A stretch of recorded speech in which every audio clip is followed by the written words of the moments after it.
Comic Timing is member supported. Guess what? By listeners like you over at patreon.com/comic timing. We thank you so much for every little bit that you give to the show. For as little as $1 a month, you can join up there. Get some early access stuff like Chris's latest Extra Point, Chris with a K, by the way, just to point that out, as well as some diary entries, some extra content every now and then, and maybe even a video here and there. And we thank you so much for every little bit that you folks have donated over at patreon.com/comic timing.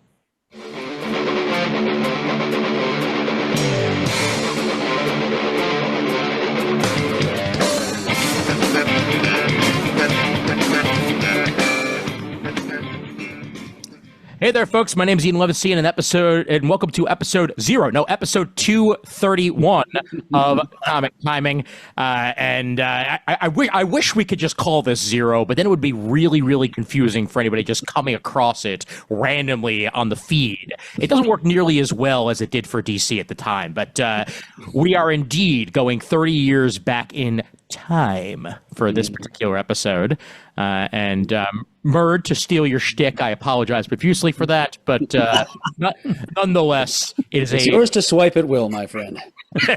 Thank you. There's always time for comics. There you go. Well done. God, I feel better. It is indeed a 0-hour retrospective, and joining us for this one, of course, is Adam Murdough, the Time Master himself, and a man who is very familiar with the world of 0 Hour and what it left behind for DC Comics. Adam, welcome back. Mm-hmm. Always a thrill, Ian, and happy to just go out with you guys here. Absolutely. Our good old crew.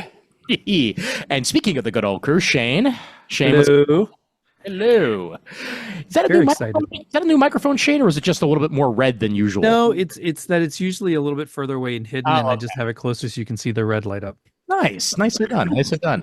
And a man to spoil his history with 0 Hour, a 0 Hour virgin, as it were, Mr. Chris Eberle. Levy Poo, God, did I miss you? Look at that enthusiasm. The Borscht Belt's already in full swing. Oh, yeah. I'm home right now. It never goes away, buddy. It never goes away. Whether I want it to or not, it will never go away. Yes, this is indeed the 0 Hour retrospective episode, actually originally suggested by Chris with a K, thinking that it would be a good idea to run it on the show. And I'm like, well, who better to do that with than with the Gold Team, with Murdough, Shane, and Chris.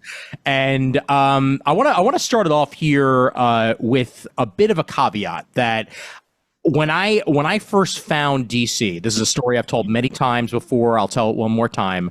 When I first started reading DC Comics, one of the very first comic books that I picked up was 0 Hour. Wow. Issue 0. Thinking. Oh. Yeah. Yeah. Completely backwards. Yeah, completely unaware. You wide-eyed neophyte. Counting down. Yep. I went to the drugstore down the block from my dad's old dog grooming shop, and they had a rack of comics at the drugstore, and 0 Hour number 0 was on there, and I'm like, the ground floor, and yeah, I was confused. I believe it. Honestly, with this series, it's easy to be confused no matter what order you read them. Oh, you better believe it. But even more so, like, stuff was happening. People were disappearing. People were alive and dead that weren't alive and weren't dead, but now they're alive or dead. And it was complicated. But that's close. We're going to give props to Ian's childhood drugstore having a rack of comic books. Yes, that is true. Featuring an event miniseries, no less, instead of just the monthly staples. Yeah, I don't know that I ever saw events at any of the 7-Elevens I was at. It was always mainstay monthlies. Yeah, this one was pretty good for that. They didn't have comics all the time, but when they did, it tended to be a pretty robust selection to choose from. And then a comic book shop opened across the street on Queens Boulevard, where he was in Rego Park, and then that lessened a little bit. Eventually, that store closed. Eventually, the drugstore closed, and the rest, as they say, yada yada yada. So, but at the time when I was just the right age, that's where I picked up like Green Lantern issue 100. That's where I picked up a couple of the random like X-Men issues that I picked up over the years, and 0 Hour number 0 as well. Wow. So, yep, got my foot in the door right there. Might have even gotten my first Young Justice there, to be honest with you. But that's such a good series. Oh yeah, it sounds like you're talking about Dean Deflowered. Fantastic. I mean, look, you got to start. You got to start somewhere, Chris, and that was indeed the case with 0 Hour. Is that it tried to be one of those world changing epics that at the time I feel like DC did better than many of the other publishers, Marvel included. When Marvel did an event, it was more localized for the most part. Like it would be an amazing X-Men event or be an amazing Avengers event outside of, say, like the Infinity Gauntlet and stuff like that. Because even if you go back to the first couple of crossover events for Marvel in the 80s, they were all localized. There were other books going on as that was happening. So even if the Beyonder was whisking away heroes, like the other books would still be going on and stuff like that. Yeah. So. And you're right. There's something Chris, Ian, and I were talking about. Chris, Adam, and I just before the show about my affection for DC crossovers, because from Crisis on Infinite Earths forward, they had a lot of good ones, just about one a summer, maybe every couple of years. Mm-hmm. But there was always something, and I enjoyed it. That's what thrilled me about DC was these events that seemed to matter. And I don't recall Marvel having many of those during my reading time of a lot of Marvel, but it was things like you said about Maximum Carnage and Spider-Man or Kraven's Last Hunt earlier. Mm-hmm. X-Men had countless amounts of different storylines going through many of their books, and that happened at least once a year. Mm-hmm. So I think you're right, and I never really thought of it that way. Marvel didn't have the big events like they do now cross their entire line in my recollection. Yeah, definitely. I'd say probably not until about like the 2000s, honestly, did that really start happening. I mean, or a little bit before that. I'd say Onslaught may have actually changed that. Let's also remember that in the 80s, often in the summertime, Marvel's annuals, varying degrees of quality, Evolutionary sometimes War, have these sort of overarching stories, if I remember correctly. Yeah. They often did. And DC had a really good run of about a decade's worth of themed annual series. And they didn't always team up to form a coherent story. Sometimes they were just self-contained one-shots with a shared theme. But that's one of Pants's favorite comics trivia questions. Is, name all the different DC annual themes from 1991 to 2000. Oh, I'd struggle. I remember the Dead. What was it? The Dead Earth one, where Legends of the Dead Earth, 1996. Yep.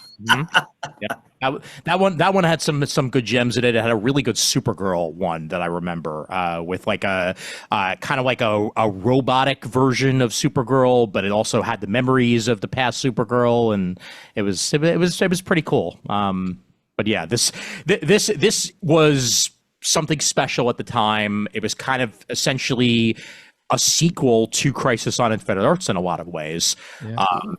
And the first of that, really, at least to me, mentioning the Anti-Monitor was kind of important. The energies of the Anti-Monitor became one of the driving forces that, Parallax was able to use in the event itself. So it was getting back into that crisis-y feel that DC kind of really hadn't really dipped its feet into in quite some time when it came around. But let's start it off. Let's get initial impressions 30 years later of 0 Hour Crisis in Time. And yes, that is absolutely insane that it's been 30 years. Murd, might as well start with you. Well, Ian, we have an origin story in common here because, like you, 0 Hour was pretty much my entree to DC Comics fandom. I began collecting comics, period, in '92 with Marvel's Infinity War crossover. You mentioned the Infinity Trilogy as being about the only example of a line-wide crossover Marvel did that wasn't specific to like the X-Men line, the Spider-Man line, etc. So I was already kind of... And I started with that by collecting not only that series, but all the crossovers, give myself kind of a good... scattershot exposure to as many different Marvel titles and characters as I could. So when 0 Hour rolled around, I mean, for a couple of years, I collected almost exclusively Marvel, dipping my toe into the DC universe here and there. Death of Superman here, Emerald Twilight there, here an old issue of Who's Who in the DC universe there, and Eclipso, The Darkness Within annual. But yeah, when Zero Hour was announced, and it was described in the fan press as intended to be kind of a gateway event, just a jumping on point for people who are new to the DC universe of the early to mid 90s, I thought, okay, I am going to do this. I'm going the whole hog. I'm going to collect everything. And sure enough, thanks to the good folks at American Entertainment, that mail-order comics company that advertised in comics at the time, if you read your Zero Hour back issues, as I did, there are actually some ads for American Entertainment to be found in there. I ordered all the crossovers and all the Zero-month issues that followed from this same source. And I remember I was 15. I was barely old enough to be legally earning a wage at that point. And there wasn't that much for me to do at the Christmas shop in Stone Harbor in those days. But, I budgeted my time carefully. Usually I would spend a lot of time just sitting in the back room of the Christmas shop watching TV and wasting time. But I took a sheet of yellow legal pad paper and wrote a memo to myself saying, with 0 hour, and I even imitated the famous cover logo here, which is... I learned reading the back page of this issue that it was designed by a man named Tim Zak. This is a Crisis in Time logo. Nice. If with 0 hour fast approaching, is watching TV really worth it? Expressing to myself the importance of saving my pennies to buy all these comics. So I worked hard to read and experience this miniseries. And, at the time, I enjoyed the living heck out of it, just as messy and confusing as it was, and spread over into various crossovers, some of which, as is often the case with line-wide mega events, were more relevant and worthwhile than others. Yeah. And the 0 month event after that was also kind of an important introduction to me and to all the other fans who went the way I did to all the different DC titles that DC was publishing, continuing and new. And I think that's going to be a point for Shane, because there's at least one of those new titles introduced during 0 month made a big impact on him as a fan. Yeah. So yes, as a young fan, this was bread and butter to me. It was my first defining experience as a DC fan, and I never quite recovered from it. Revisiting it here for the purposes of this discussion, well, let's just say time has not been kind to it. And I still get some of the old thrill from some of the pages here and there. The artwork is beautiful. Yeah. It's Jurgens with Ordway. They're doing the finished art, and the colors by Gregory Wright are sumptuous. All those rainbow, tutti fruity, classic DC time travel effects, just jazzed up for the 90s. But as far as the story goes, it makes about as much linear sense as you'd expect a story about the dissolution of the time-space continuum would. And the upshots, I mean, it didn't really have that huge an impact on the DC universe afterwards. Large, certainly, but not massive, not on Crisis and Infinite Earths levels. You can think of this as Crisis's annoying tag-along little brother. It's just, it was there, it didn't, and then Infinite Crisis came along several years later, which rendered 0 hour Crisis in Time the annoying middle child of the Crisis family. Yeah. Often forgotten. But yes, though it's just very deeply, profoundly, nonsensically 90s, and it was fun to experience it again. But I can sort of understand why it's not talked about as much as certain other entries in the Crisis subgenre. Yeah. So Crisis in Time is like Jan, basically. Yeah. And it goes crisis every time somebody doesn't talk about it. Well, and it's right there in the title, honestly, that it's a crisis in time. Crisis on Infinite Earths is quite literally a crisis on infinite Earths. It has ramifications that go beyond our Earth, our reality. And although there's alternate timelines being messed with here, and time itself, not nearly as large a scope as you would find in an infinite Earths scenario. So, it's basically just a little bit of 1 decade later housekeeping to clean up after some inconsistencies that Crisis created, and it didn't even really do that very well, to be perfectly brutally honest. Yeah, it could have made the Hawks easier, but it didn't. It kind of went the other way. Yep. Shane, as teased, obviously, your Starman heart was very, very happy for 0 hour existing. But so that thoughts. Now here's the story about that, and I know I've told it before, but it's probably been years and years. I followed 0 hour. I know I read it, but I did not read every single crossover, but I read a lot of them. I didn't read every single Zero issue, but I read a lot of them, especially the ones that I was getting. I did not even pick up or try the Starman one at all. Not I didn't even give a rip. And then flash forward 2 years later, and I'm looking for a Halloween costume that I could easily cobble together. And I forget which issue it is. It might even been one of the annuals where you see Starman's jacket, the back of it, and he's just holding the rod. I'm like, well, that looks kind of simple. So I picked up the issue to use as a reference, made the costume, had no idea what the character was at all, just did it, and then read the issue and thought, well, that was pretty good. And then I went back and got all the back issues, and then I read everything, and I kept going from there. So I didn't get Starman out of Zero Hour, and I don't even remember. There's one little bit in here that brings Jack and his brother David into the book. Yep. I completely forgot about that because at the time it wasn't what I was thinking or caring about through this. But having revisited it now 30 years later, I kind of appreciate that. And now I have to kind of put in my mind that reference, that little 1-2 panel reference into my Starman canon, because to me, that's now more important than what it was before. Yeah. And Shane, I had a question for you as the Starman scholar. Is that Jack Knight's first appearance? I would think so, yes. I'd have to double check that, but I'm pretty sure it is. Okay. Wow. And I don't know that I ever realized that until rereading it this week. Because I recognize the hair and the shirt he had on. Sorry, Murdough, my apologies. Yeah, I just wanted to put in there that Jack's older brother David, who became Starman in between his father Ted and Jack, he had appeared in the Starman solo series of the Will Payton Starman a couple of years earlier. But yeah, the Jack Knight's first appearance was in Zero Hour. Oh, terrific. Yep, that is indeed the case.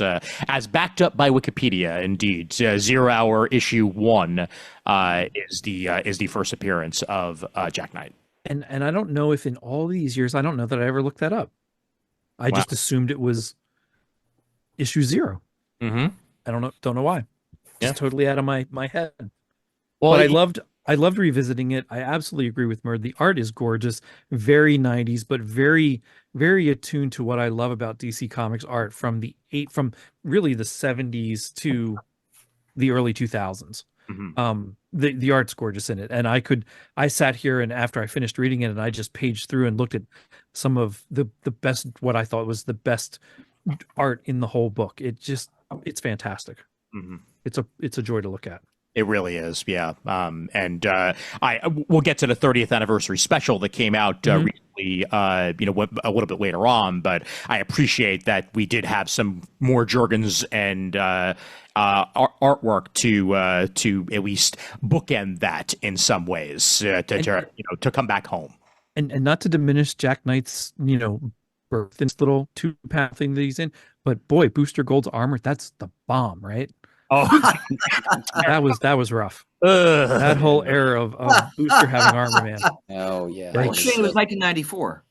Yeah. It's the post-Judgment Day armor. He a la Tony Stark, he was dependent on it to keep him alive for a little while there. Yep. It really honestly looked way too much like the shitty armor that Captain America had for a while. Oh, that's right. It was just different colors and somehow worse. A lot worse. Yeah. It was like he stole Rocket Reds and painted it blue and gold. Pretty much. That's it was rough. That's a good way of putting it, yeah. Chris, welcome to the world of Zero Hour, my friend. Hope you survived the experience. Brethren, I am surviving. I am uplifted, not so much by the book, but by being here with all of you. So I was excited about this because, as I mentioned, I'm a newbie. I never read Zero Hour. I mean, I've heard Murd talk about it over the years. I know of its significance, but I never read the story, so I was looking forward to it. My initial impression is this. First of all, I have a 2018 hardcover. I think Shane has the same one. Yep. Unfortunately, it starts with a 2-part showcase story. Yes. As a prologue. Yep. And I opened that up, and I was like, "Oh my God, I'm back in all the worst parts of the 1990s as a comic reader." And no offense to Frank Fosco, if you're still among us, this is an art style I didn't even enjoy in 1994 when I was 21 years old, and I really don't enjoy it now. To me, it's just the terrible legacy of Rob Liefeld on art in comics in the 1990s. It's just not my cup of tea. And I found the showcase issues a slog to get through. They're not long. Yeah. But just a slog. They seemed it. Yeah. Now, the actual story, to concur, I mean, I love the artwork. Although I will say this. I've always been a great admirer of Dan Jurgens as a writer, as a penciler. I just prefer Jerry already done this book by himself. Mm-hmm. I think he's just a much stronger penciler. And furthermore, and my edition and Shane's has this introduction that Jurgens wrote, which I really recommend you read if you haven't, because it really goes to the heart of why I had a mixed response to this story. And again, I'm approaching this without nostalgia. So I mean, if I'd read it in 1994, I probably would have a different reaction to it today as well. But just reading it cold and reading Jurgens' introduction, apparently this was all done under a very tight, compressed schedule, as sometimes these overarching crossovers are. Mm-hmm. And he was writing it and penciling it. And I really wish that he had just written it, because I really enjoyed the concept of the story. And, you know, I enjoyed, even though I would prefer just Orwell, I enjoy the art and the coloring, right? It's all lovely. The dialogue is excruciating. It is wooden. It reminded me of, in a way it was fun because it took me back in time to a period where I was reading a lot of different comics, not so much DC then as Marvel, but a wide cross section of superhero stuff. And I'm looking at this and I'm like, God, a lot of it really wasn't that good, was it? And this reads like it was done under pressure. And I wish he'd just written it, because I'm sure I would have enjoyed it far more, because Dan Jurgens is a good writer. I mean, anyone who's read his Booster Gold stuff. Oh, sure. Is an excellent writer. And he can write snappy, fun dialogue. That, for the most part, that's sorely missing here. And I mean, I'm not going to fish through it now, but there are moments where people are just saying things like, I'm kind of making this up, but look over there, or wait, he's doing that. And I was like, it's a chronal energy blast. What is going on here? Yeah. I mean, it took me out of the story, like, to some degree, where as overall I was interested in it. I mean, I wanted to see what happened, but the dialogue's hard for me to get through. There's quite a bit of repetitive exposition. Yeah. Yes. But what I did enjoy was, again, the art, and the coloring too. Like the whole visual presentation of the book is very impressive overall. The coloring, like Gregory Wright did a fantastic job on this book. Easy did. But yeah, like I said, it's more the concept I enjoyed, and sort of the overall package than to kind of reading the actual story. Another thing, and as a compliment to Murd's done such great scholarly work on Crisis all these years, and I saw, because I feel so well versed in that book, and I actually went back. I bought last year a 50th anniversary hardcover of Crisis, or this year, whenever that came out. It's this year, right, Murd? Actually, it should be next year. Oh, it began at like the very end of 1984. Okay, so it's not a 50th anniversary, but it's like a deluxe new hardcover they released, beautiful edition. And I was going through that again. I was thinking, even though this is also, this is even older, it still reads really well. I mean, and plus the presentation. I mean, Perez, you can't really go wrong with that, of course. But when I read Crisis, and it also helps that everything Murd has sort of elaborated on over the years, I so love the story, and there's such a weight to it and a gravity, and the characters all have their unique voices. That's really missing here. Granted, this is a much shorter story; it doesn't have the same expanse attached to it. But I'll just end my initial thoughts by saying it's a little too wooden. Yeah, that's fair. And I going back to this, I had started reading it in singles, and then realized that as part of DC Infinite, you have access to a whole bunch of collections. So I'm sharing my DC Infinite screen right now to show you that they have the 0 Hour Crisis in Time trade from long enough ago, where it has the oldest of the more recent DC logos on it, which says when this was put together. I do not get that introduction from Dan Jurgens in this. It just straight up brought me into those showcase issues, and I was lost. I had no idea what the hell I was thrown into there because they're set up, but they're also not. Weirdly enough, because like even when you try to insert them into the continuity of Zero Hour itself, it doesn't 100% work because you learn some things that you shouldn't know yet. Obviously, it's timey-wimey, so that makes sense. It's like, like why is the Monarch here? Why are we working with Wave Rider now? And it kind of gives away some stuff that you really shouldn't know until later on in the series that I kind of just wish weren't there. I think that I enjoy Zero Hour as a story more on its own than I do there. And most importantly, there are some Zero Hour tie-ins that I enjoy significantly more than the Zero Hour event itself. Particularly almost everything involving Superman. That came out of this. The Zero Hour issue with all the Batmen is a freaking joy. Yeah. That's one of my favorites. Easily one of my favorites as well, because he goes to find Batman in a Man of Steel issue 37, and comes across Batman, and then Batman, and then Batman, and they keep shifting which Batman they are, even getting to like the Dark Knight Batman and all these other time variant versions of him as it moves forward. You get the Alpha Centurion in one of the of the tie-in issues as well, which was a semi popular character for a little while after that. I say semi because only a few people remembered he existed most of the time, but either way, this was his main introduction.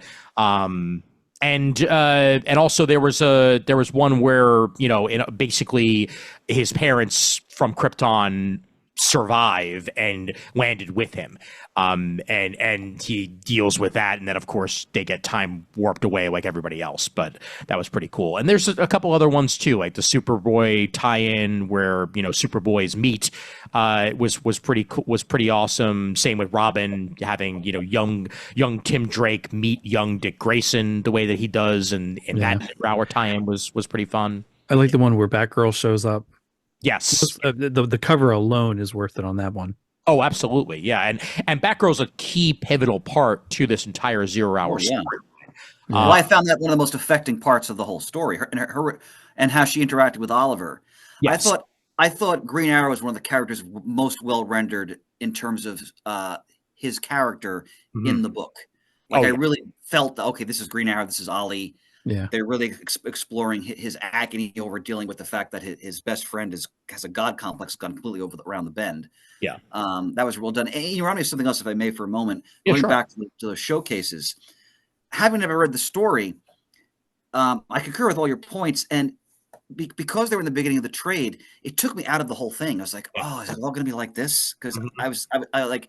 This is a slog, man. And luckily it picked up considerably once you got out of it. But I question why they put these two stories in the trade, because maybe they should have put in some of the individual one-shots you're talking about, for example. Well, I feel like the one thing that should have been in there that wasn't is actually the issues of Kyle's Green Lantern that immediately followed this. Because you think he's dead at the end of the story.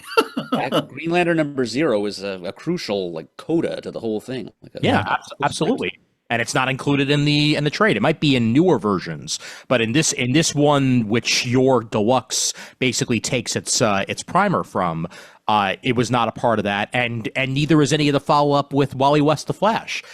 Because we leave Zero Hour thinking that Wally's a goner like Barry was, and obviously he was not, and had some time adventures of his own to follow with this, and making his way home eventually. But there could have been a lot more to the collection on the Infinite app, and less because we didn't need those spotlights. And Ian, to piggyback on your point, I'm sorry, Shane.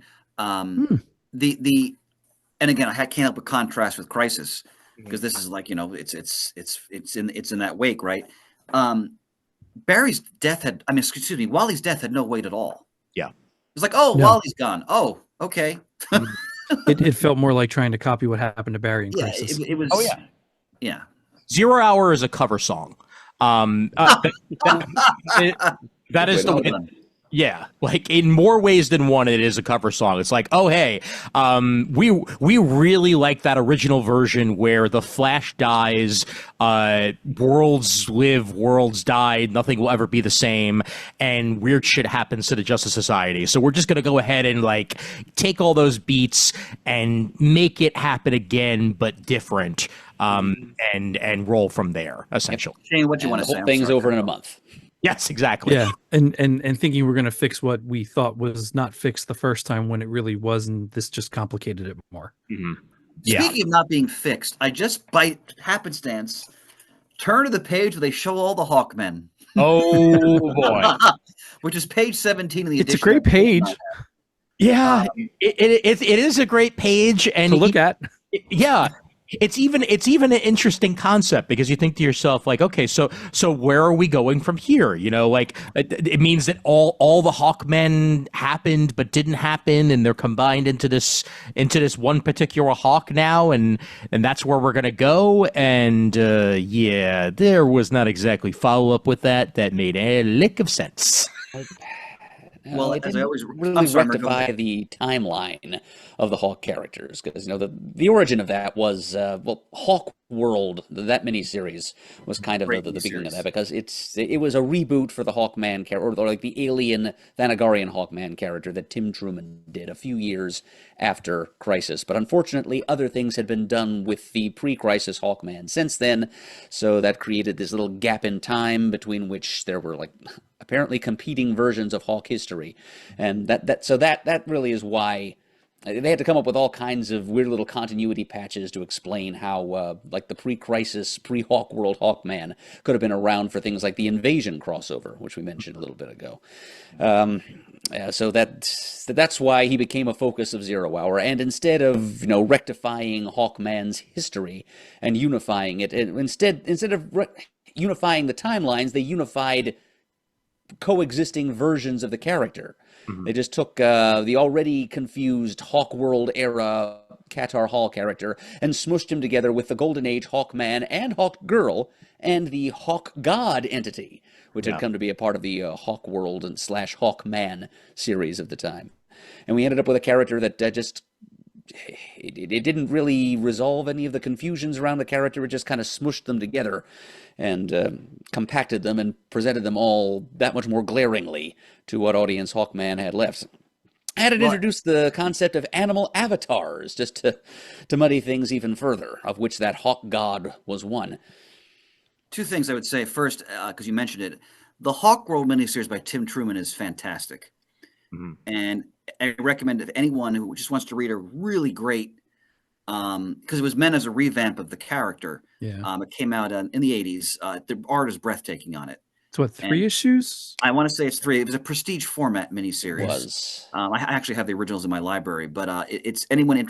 It's Tim Truman's art and is magnificent, and it's a really well told story. And again, if they had stuck with that, they would have had a much cleaner history for Hawkman. And the second, anyone interested, our previous home, go to the CGS feed. The spotlight on Hawkman is masterfully done. Yes. And it really breaks down nicely a very convoluted history. I recommend that. Yeah, trying to straighten that line.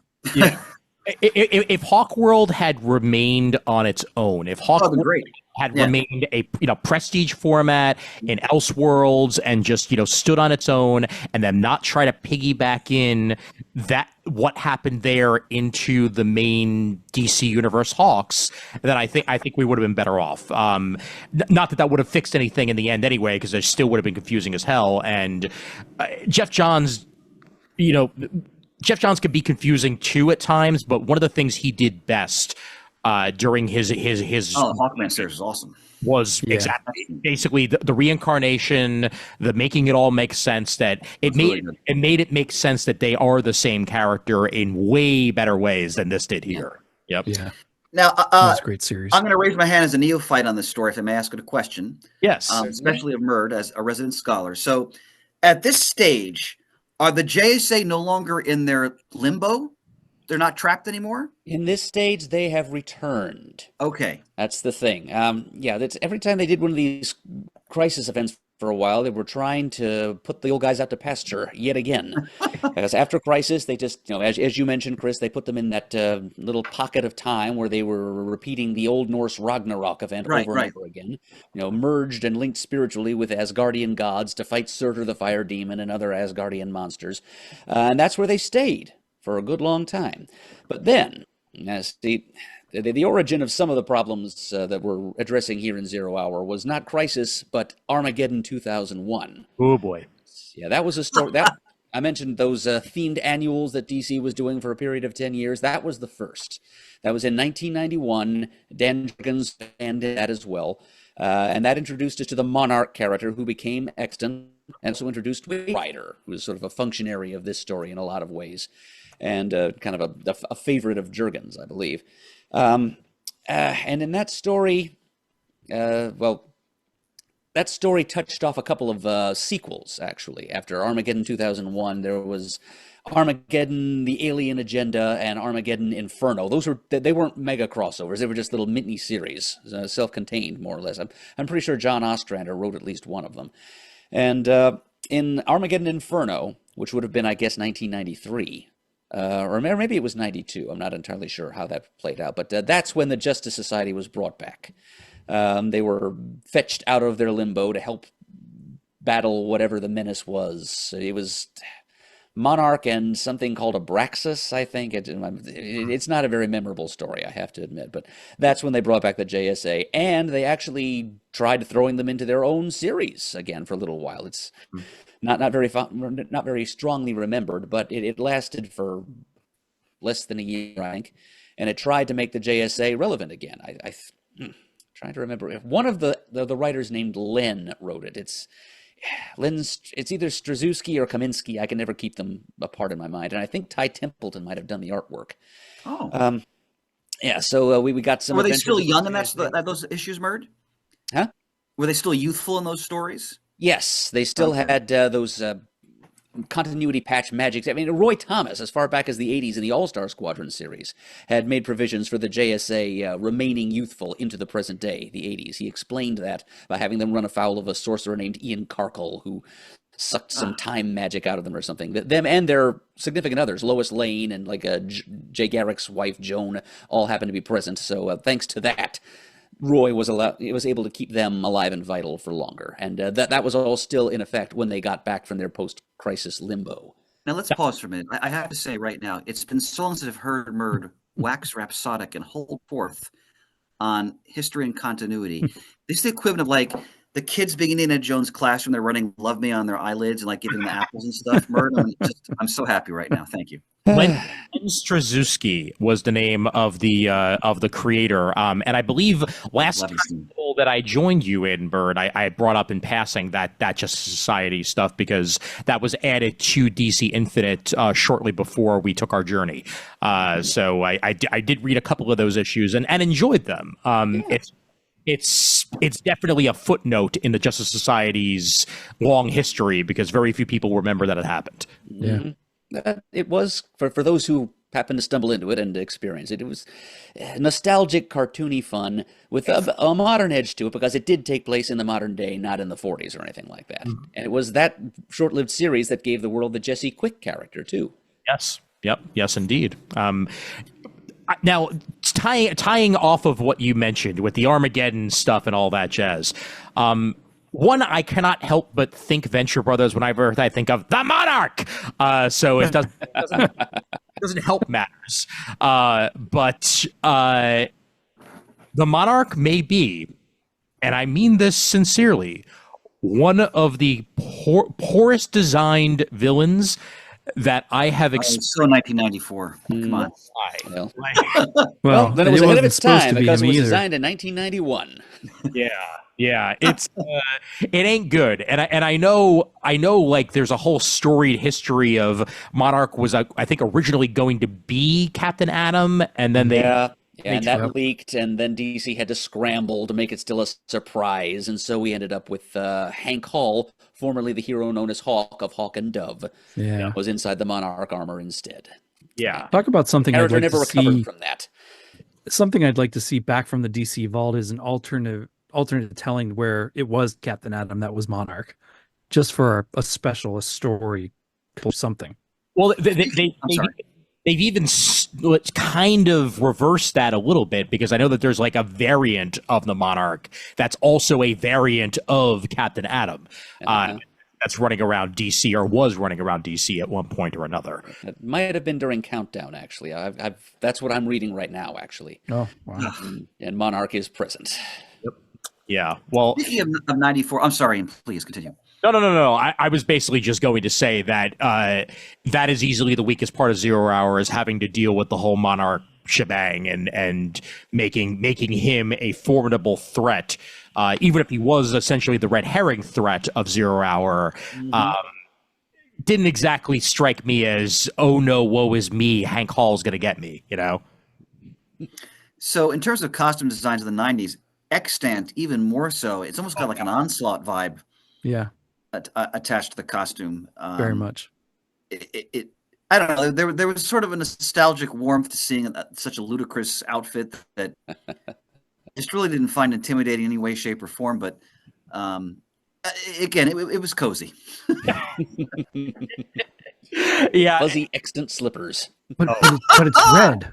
It's red. Yeah. That means bad, right?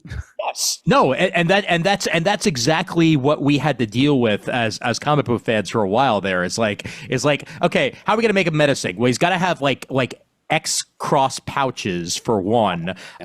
He's got to have a cape, but it can't be a colorful cape. It's got to be like a purplish cape, and a full face mask with something resembling a bat that isn't a bat on the front. And then boom, villain. Yeah.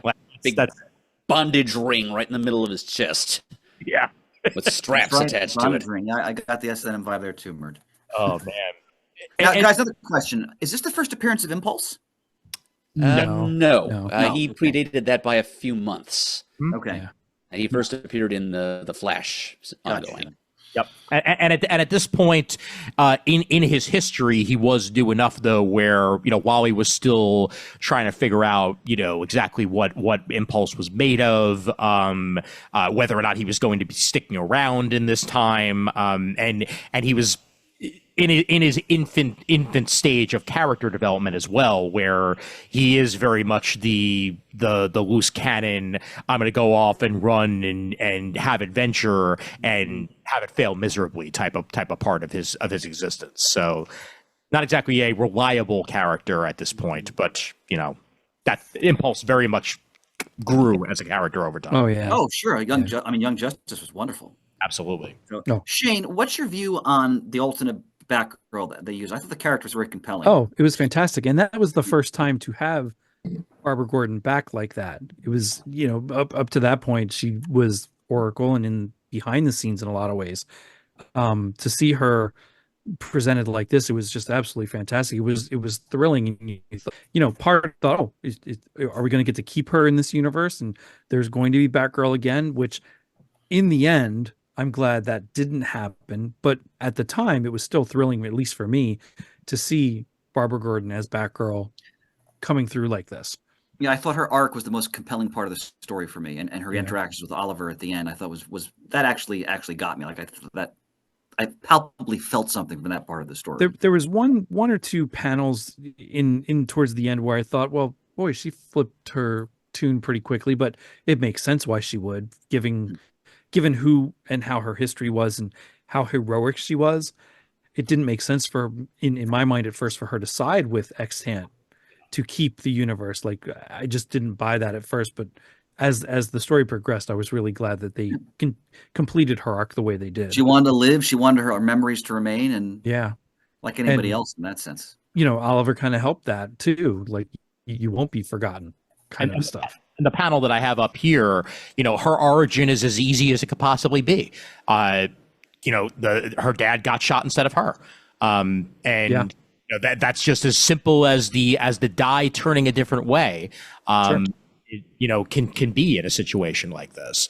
And that is one of the things that I found the strongest about Zero Hour and the time variances, is that whenever you got a new version of a character, it was usually because one small thing happened differently. And that's how you get this variant show up, and this is how you get that explanation as to why they're here when they shouldn't be, and so on and so forth. And yes, Batgirl was easily the strongest of that because this was the first time that we had seen Barbara standing in many, many years, one way or the other. So can we talk about Hal now? Because I read the Green Lantern stories that came out back then when he initially became Parallax and Coast City and all of that occurred. And then, so I've never read these stories before, but I know what happens to him ultimately. But now that we have all these years of distance look back on it, do we think the way they developed Hal makes sense? No.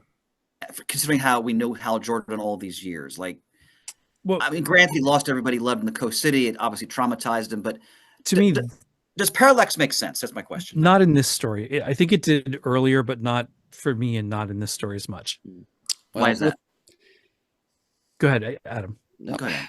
I was just going to say that as presented with all the facts that we have about Hal's situation here, it does feel quite a bit off. But with what Jeff Johns introduced later, with the whole "it wasn't me, it was the fear entity possessing me that made me do all of this." That's right. That made me think and act differently because of fear. Yeah, I can sort of keeping that thought in the back of my head. The Hal parts of the story read a whole lot better, actually. No. I think that one of the things to look back on, and yes, Jeff Johns introduced this as well. One of my most interesting aspects of this Hal is that when he became Parallax, all of a sudden the white temples went away, and I know that was brought into that Jeff was the one who brought that in, that said essentially, one of the reasons why he was graying early was because of the Parallax entity, essentially draining his life force and making him prematurely age and all that. And then once Parallax presented itself as it did, it essentially had taken over and he was no longer fighting it, and that's why he didn't have the gray anymore. Although the Gray Temples did show up depending on how different colorists colored him in different appearances. I was just going to say there was an arc in Guy Gardner Warrior called Emerald Fallout, in which I think Hal actually mentions to Gardner in one of these issues. It was right after the last time we battled when I figured out I could do all of this to the timeline. And then he's making reference to Guy Gardner Warrior number 21 there. And in that appearance of Parallax versus Warrior, he actually does have the white temples. Okay. Well, and through this story, wasn't there also a younger version of Hal and Parallax, which complicates the matter a little bit in Zero Hour? Another red herring. Exactly. Yeah. And I think the appearance of Hal Jordan in costume, the classic version, on the cover of issue number 4 probably helped to sell a few copies. Oh, sure. Just teasing people. Look, Hal Jordan's back, if only for a little while, in this story. And then, he's also kind of neat of Jurgens to reference those classic Silver Age Hal stories when he was dragged unwillingly to the 58th century and brainwashed into thinking that he's 58th century native Paul Manning to help solve their superhero needs. That's what they were referencing in that in Hal's cross-time appearance in this story, and having him wiped out by one of those time fishers. It's like I said, it's a red herring. It helps to distract us from the possibility of present-day Parallax Hal being the big bad behind all of this.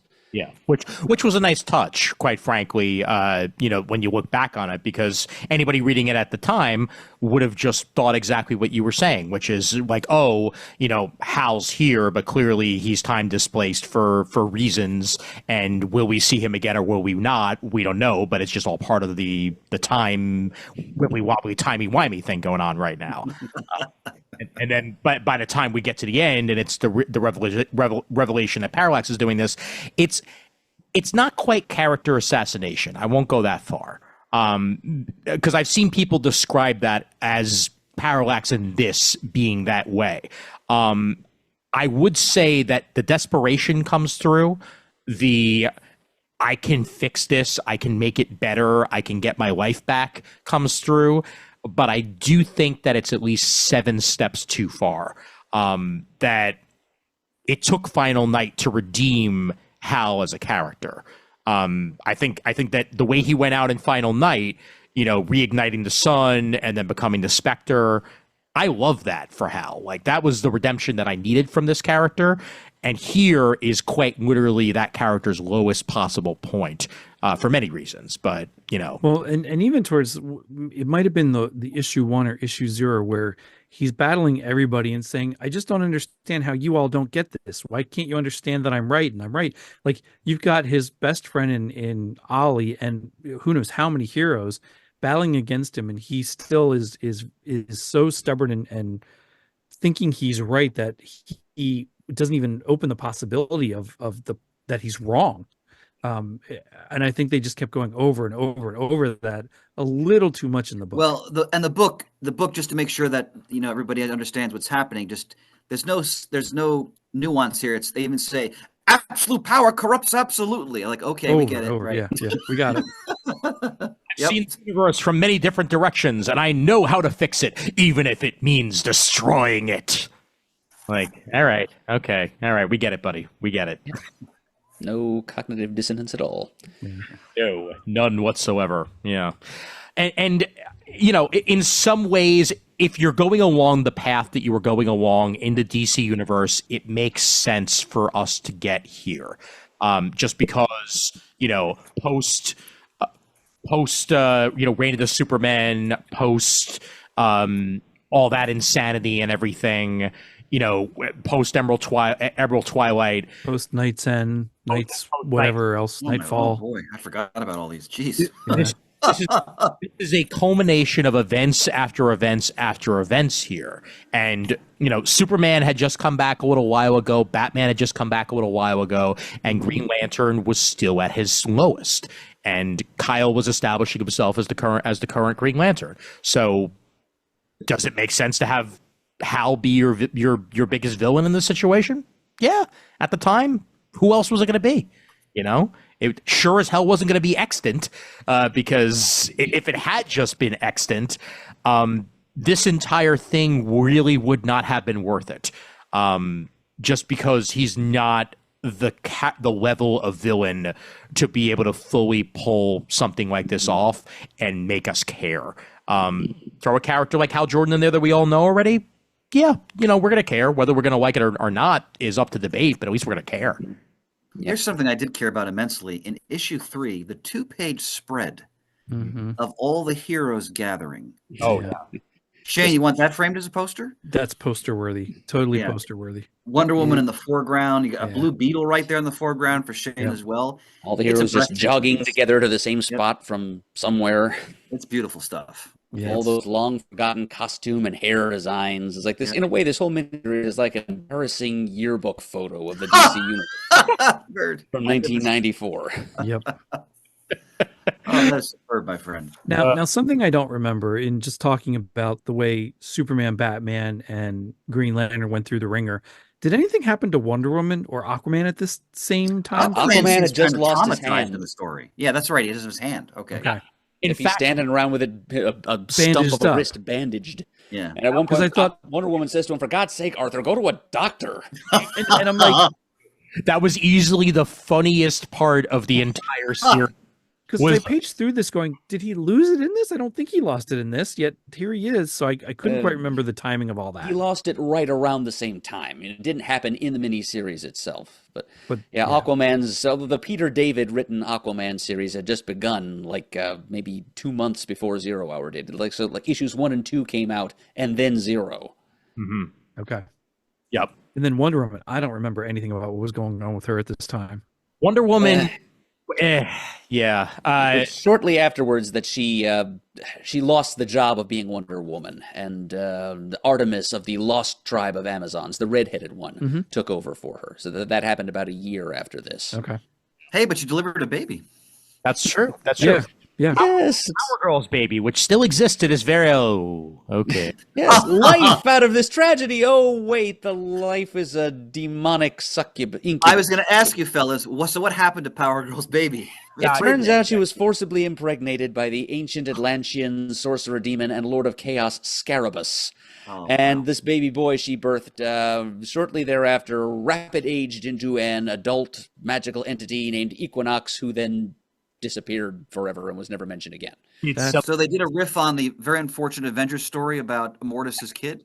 Yep, exactly. I knew you would jump immediately there, Chris. Yes, this was Carol Danvers's tragedy rewritten over in the DC universe with Power Girl. That's all kinds of creepy on many levels. Which also, like, why would you include that as like a triumph moment in this? Then it's new life. I guess editorial hadn't conveyed.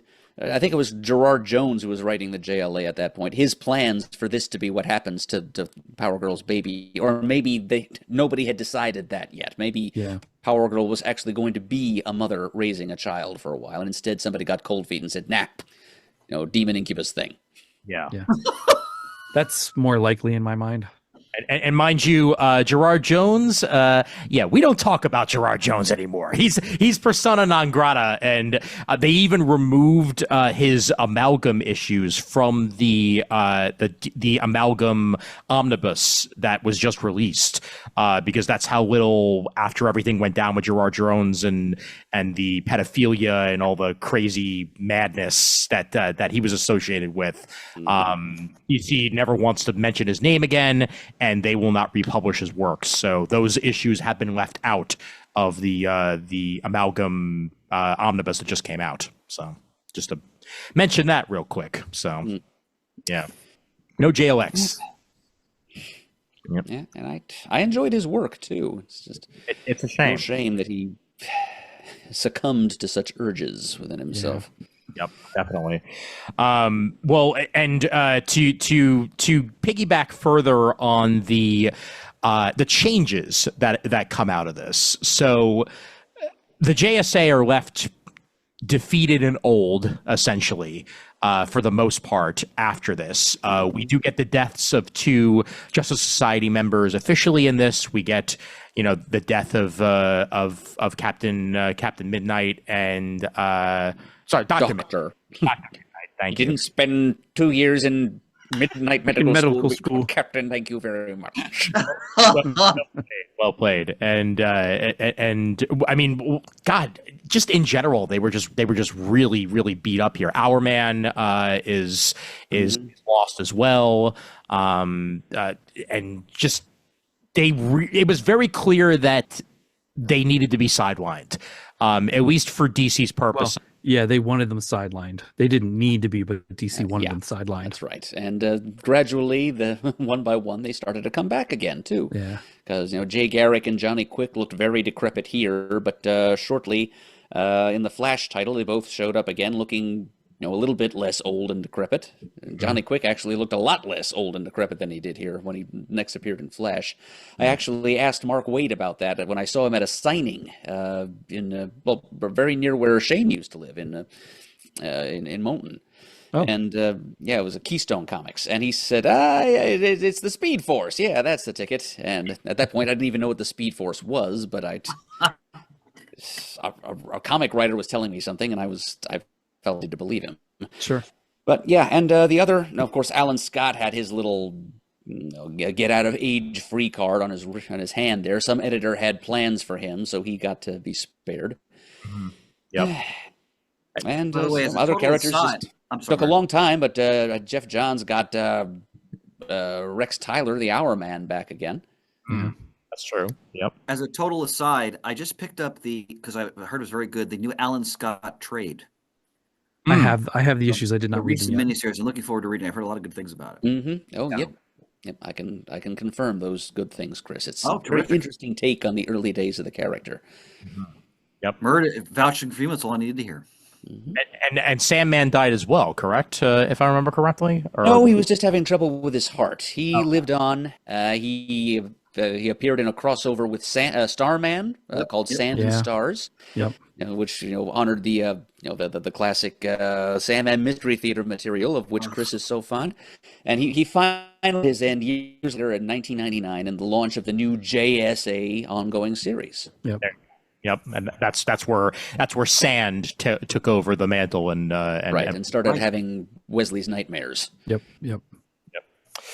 And for that matter, the Atom also didn't exactly make it out very, very well. uh, that run of Teen Titans with youthful Atom, I picked up a few issues of that back in the day. Ouch. Yeah. Well, that was Jurgens too, you know. I know. You can't win them all. Because I understood what he was trying to do there. He was essentially trying to Peter Parker him in a lot of ways, where, youthful yet smart, but also, doesn't exactly have the age to know exactly what he's doing. So get him back to that starting point. Yeah. But there were other characters you could have did that with and made it work just as well, quite frankly, without having to de-age a character that, doesn't need to be de-aged like that. Yeah. They may have been trying to de-Parker him, but instead they just teen Tony Stark from the Crossing'd him. Oh, yeah. Oh, God. What? Jeez. What were you going to say there, Chris? No, I'm sorry. I have to pause for a minute because Murdough just took me back to the Crossing, which is a... That's rough. Oh, that's rough. Sorry, Chris. No, it's okay. I'm glad you did because I'm just... The podcasting equivalent of an embolism. I apologize. Yeah, but no, Murdough, I'm so happy to be here. Like, you could bring up, the worst reading experience of my life and I'll still be happy. But that I remember that moment, young Tony Stark, I just remember thinking Marvel has gone completely off the rails here. Yeah. I mean, that was like the wasp in her, like, waspy body. Like, it was just a horrible period. And Hawkeye's new costume. Yep. At the same time. Question I had though, because I never knew the character. It's the Ray, right, with the fin on his head. That character. I never knew anything about him. What is his significance, if any? One thing, his ongoing monthly adventures were written by Christopher Priest for a while. Oh, wow. You probably want to know about that. But his story is he is a legacy character. He's the son of a golden age quality comics character called the Ray, who was a member of the Freedom Fighters. Oh. And it was former DC editor-turned-writer Jack C. Harris and Joe Quesada who brought the character into being in a miniseries called The Ray in a Blaze of Power. And then he was spun off into a monthly ongoing. Yep. And his powers are light-based, and he was thought to be one of the most powerful characters in the DC universe for a while there when he was relevant. And then as his popularity waned, people just kind of forgot about that and about him. Yeah.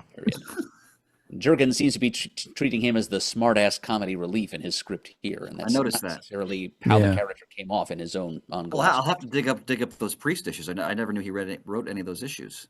Yeah. Well, another thing you can dig up while you're looking for early 90s Priest gems, there's a character called Triumph who shows up here and there in this series, like a aquamarine bodysuit with big gold metal shoulder pads. The deal with him is he is a lost JLA member. He was a founding member of the JLA. He was there in their first adventure, and then a 0 Hour related time skip happened, and he was cut from history, and nobody remembers him. So like the Marvels of Century. Yeah. This was Mark Waid's idea originally, and he, I think, recycled that in an Avengers story not too long ago. We got a female character whose name begins with V, and I can't remember any more about her, but she was kind of a time-lost Avenger, in much the same way that Triumph was a time-lost JLA'er.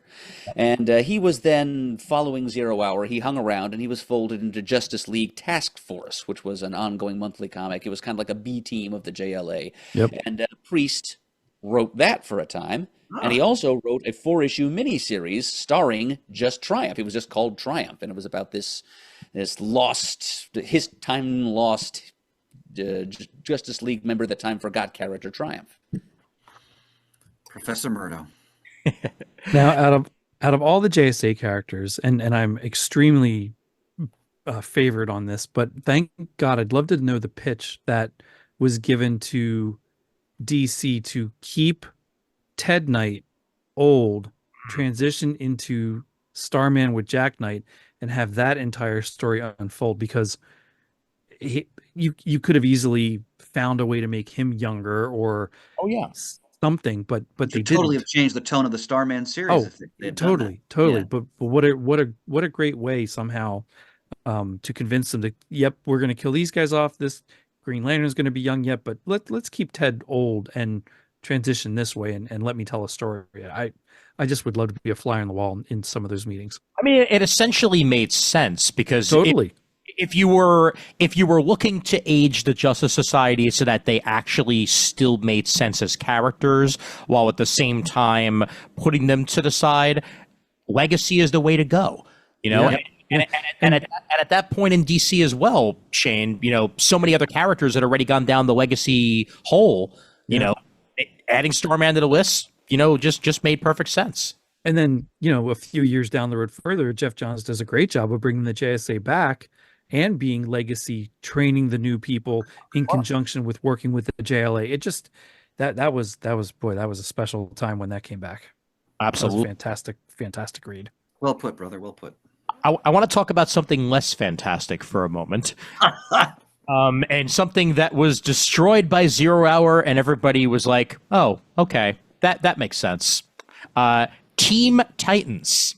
I don't think I ever had too many issues with that one. I didn't remember that one at all. Ooh, that one's rough. Yeah. I'm not even sure why that comic concept ever existed, but Marv Wolfman came up with it. Apparently, it was a team of alternate future Teen Titans who came back in time to stop the rise of a future dictator. Who was actually the son of Donna Troy and her then husband Terry Long. Little Robert Long was going to grow up into this big bad named Lord Chaos. And these characters, Terra, Knight Rider, Kilowatt, Red Wing, and Mirage, they were just 5 of a whole platoon, basically, of future Teen Titan characters who came back in time and tried to steal. It was. So this is a different Terra than the Terra who betrayed them with Deathstroke?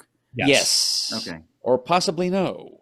Oh. There was some controversy about that later on, because of all the many Team Titans characters, only Mirage and Terra survived. And later we learned by retcon that this was because they were actually from the present day timeline and somehow got abducted into the future and brainwashed into being members of this Team Titans group. So there was kind of an is she, isn't she controversy going on about whether this Terra is actually legitimately the Terra of the present, the one that betrayed the Titans, the one that worked with Deathstroke, the one that Gar Logan loved.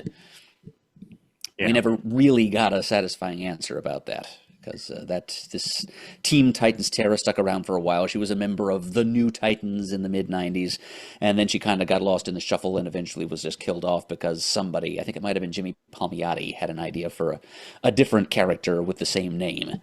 Mm-hmm. Yeah. Yep. Anyway, Team Titans, I agree with Ian that getting rid of them by whatever means made perfect sense. And the fact that they came from a future alternate timeline it was just an ideal excuse to say, oh, this was all something set up by Extant from the beginning, and these characters. I mean, I feel bad for the few people who read this title for the 2 years it was in publication and came to care about these characters, because they just almost literally went up in a puff of smoke. They just vanished in the middle of 0 Hour and were never to be heard from again. But that was the same. I mean, in not quite that same fashion. Similar things occurred to a couple of the former members of both the Titans and Teen Titans in Infinite Crisis, when Superboy Prime went on his kill. And just randomly killed just random Titans that people barely remembered. Like, hey, sorry, dude, you're dead. And there goes Panther's head bouncing down the street.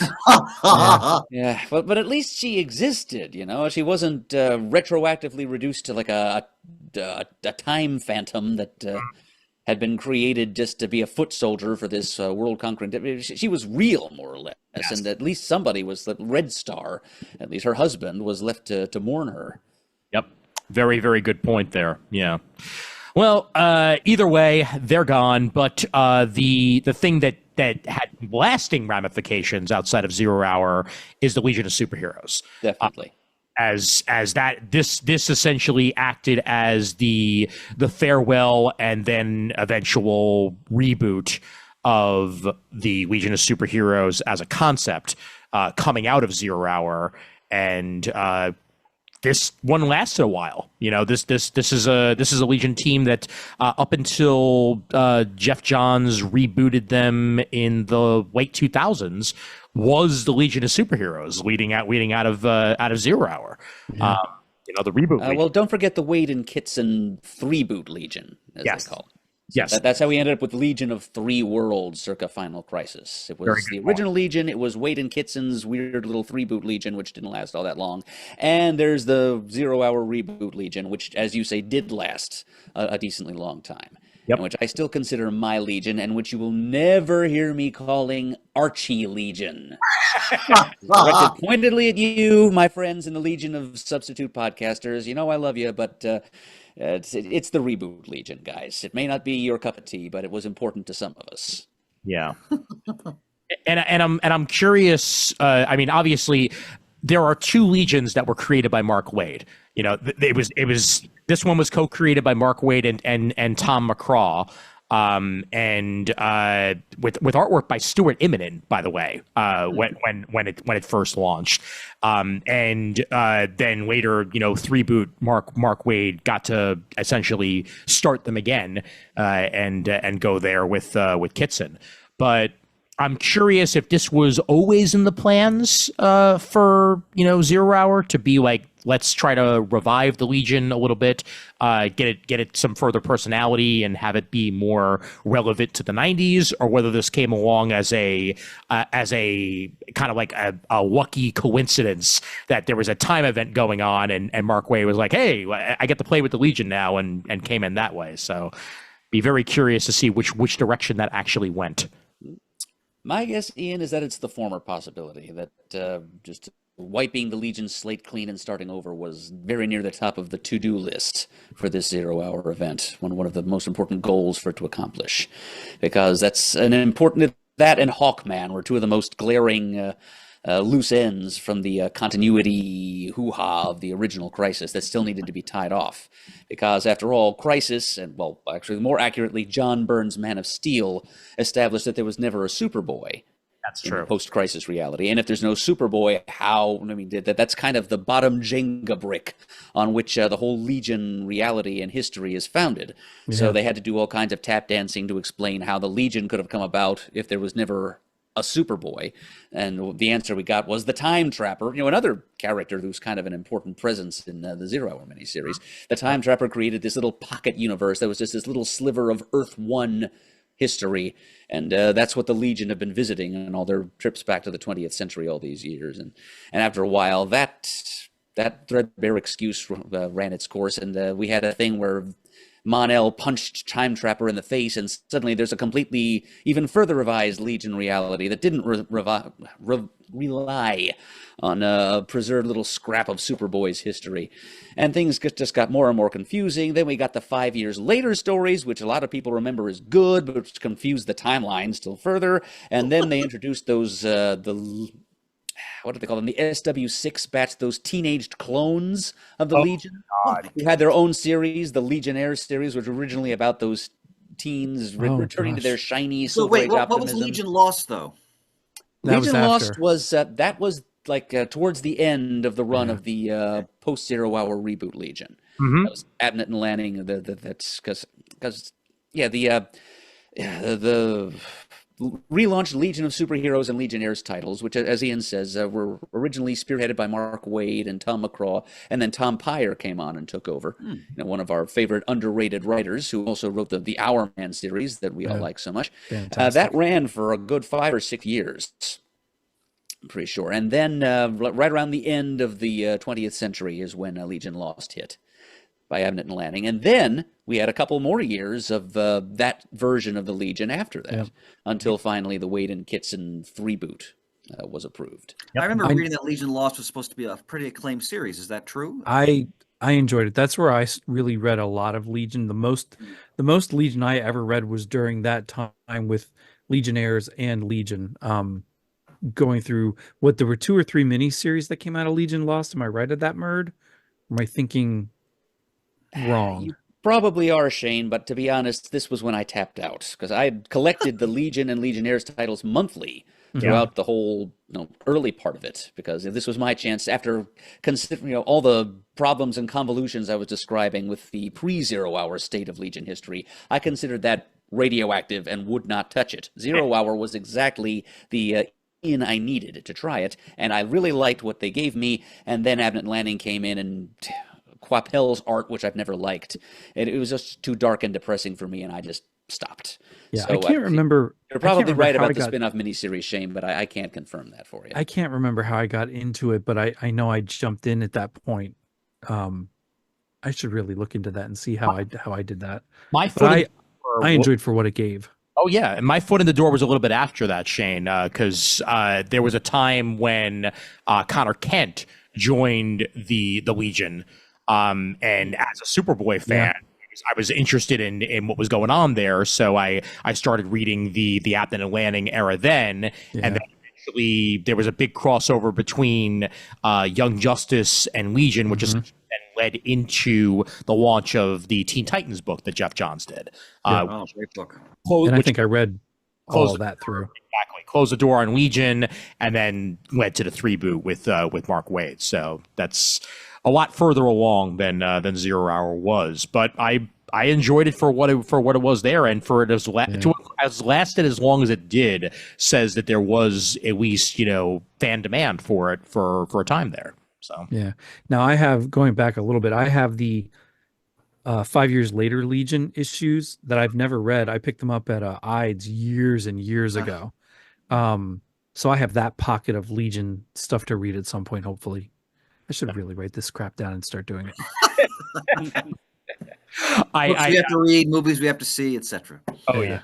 I wanted to touch on Guy Gardner Warrior also, as one of the major things to happen outside of this. As at the time, Guy was running around in a red suit of armor, and hadn't really been displaying his shape-shifting abilities yet, for the most part. And then, lo and behold, here in Zero Hour, suddenly he manifests a gun outside of his hand, and like, oh hey, that's weird. And then when they get out of the time bubble and wind up back in their rightful place in location, all of a sudden, Guy's armor is one of the casualties that magically disappears, and now he's running around half naked and can change into whatever.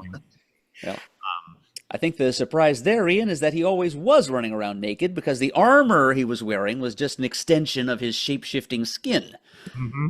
And that's what he learned there at the end of Zero Hour, when he showed up with his, Voldarian tattoos all over him. Yeah, that's weird. Yeah, it was indeed very weird. And it's yet another thing that Jeff Johns excised. I think there was actually a story where Gardner... I think he died during Our Worlds at War, and he literally went to hell, and his Voldarian abilities allowed him to shapeshift into a part demon form that allowed him to survive down there. He finally found his way back to the land of the living, and then Johns arranged for his Voldarian genetic material to be literally ripped out of him. I think it may have mutated into a separate monster thing that Gardner had to fight then. I'm not sure. I appreciated Guy Gardner when he was the sassy ass of the Justice League from Giffen DeMatteis and McGuire's run. And I liked when he had like a black leather coat, and he wielded the yellow ring for a while. Yep, that was more Gerard Jones stuff, actually. And then I liked when he was back in normnacy, shall we say, with Jeff Johns bringing him back into the fold as a Green Lantern. Underworld Unleashed. That would be where he by the way. So that's a reminder there of Guy Gardner. I remember there being some issues of that I picked up off the rack just to see Guy Gardner in hell, because it looked like it was going to be fun. So that was one of the main times he was dealing with hell. It may have been further instances after that. Yeah, that's what I'm thinking. It was definitely later than Underworld Unleashed. Nice. Yeah. I would just say, if you want a disturbing treatment of Guy Gardner, just read The Human Target by Tom King and Smallwood. Wow, yeah, that's a really disturbing portrait of Guy Gardner. Yeah, very much so. But Guy plays a kind of pivotal part to Zero Hour as well. The entire time we keep getting asides where he's like, maybe we can leverage this to bring back Hal and to right that ship. And this is before we know that Parallax is the main baddie of Zero Hour. That keeps coming up, and you're wondering, is Guy gonna switch sides here at some point, thinking that this might be a way to right the ship and get back some of his fallen comrades. Yeah, there was a nice way to go about it, I think. Which was fairly emotional for him. He's usually pretty hard-assed about things. Yeah. Yep. What lost love was he crying about in Zero Hour 2? Probably ice. Carrie Limbo. Yeah. Got it. Okay. Yep. It's she was a psychic medium. She had like long red hair with white streaks in it. Looked a little bit like Bonnie Raitt, actually. And she lived in Coast City. And I don't remember her at all. Yeah. When we fade into 0 hour number, I want to say 1, when it's just like Steel, Batgirl, and Guy Gardner and one other person. That's fading in directly from Guy Gardner Warrior number 24. He's actually muttering to himself, Carrie, couldn't save her. Yeah. I see that. Huh. Yeah, I don't remember her at all. Wow. Yeah, so that's one thing I'll say about this. It's the way the story is told. One key difference between it and the original Crisis is that it throws the action to the crossovers much more obtrusively than Crisis ever did. There were a couple of things that happened in the original Crisis's crossovers that were worth checking out, and they were carefully footnoted. But here it feels like it's more important to buy certain of the crossovers to pick up on important pieces of missing action than it was in the original Crisis. And they do give you I don't know if this is reproduced in the hardcovers, but in the single issues, the last page gives you kind of a shopping list. Oh.